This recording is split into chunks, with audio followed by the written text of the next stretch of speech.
America Iran जंग का phase 2 शुरू हो चुका है। ईरान की इस्लामिक सत्ता पलटने के मकसद से शुरू हुई जंग अब हॉर्मुज स्ट्रेट खुलवाने पर केंद्रित हो गई है। ट्रंप इसके लिए नाटो सहयोगियों के साथ साथ चीन और जापान से भी मदद मांग रहे हैं। नमस्ते, मैं हूं आदित्य। क्या ट्रंप जंग का पहला फेज हार गए हैं? उन्हें दूसरे देशों से मदद क्यों मांगनी पड़ी और हॉर्मुज स्ट्रेट खुलना इतना मुश्किल क्यों है, जानेंगे आज के एक्सप्लेनर में।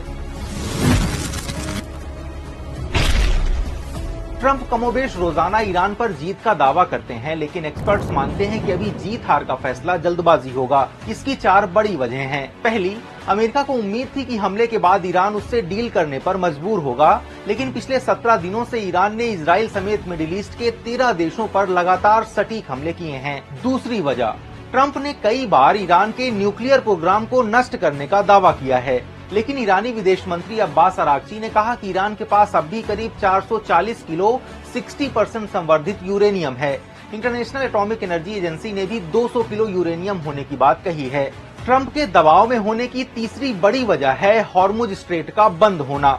ईरान अब तक 10 जहाजों पर हमला कर चुका है। हॉर्मुज स्ट्रेट बंद होने से वैश्विक बाजार में कच्चे तेल की कीमतें 45% तक बढ़ चुकी हैं। और चौथी वजह, ट्रंप चाहते हैं कि ईरानी लोग सड़कों पर उतरें और सत्ता के खिलाफ आंदोलन करें, लेकिन ऐसा नहीं हुआ। उल्टे खामेनेई की मौत के बाद लोग उनके समर्थन में सड़कों पर आ गए। अब जानते हैं कि ट्रंप ने चीन, जापान और नेटो देशों से मदद क्यों मांगी है।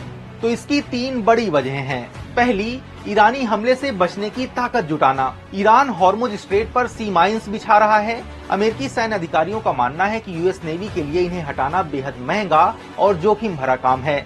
एक्सपर्ट्स मानते हैं कि इसके लिए अमेरिका को और ज्यादा ताकत की जरूरत पड़ेगी। दूसरा, दूसरे देशों को जोड़कर खुद का एस्केप रूट तैयार करना। चीनी think tank centre for China and globalization के प्रेसिडेंट हेनरी हुइयाओ वांग कहते हैं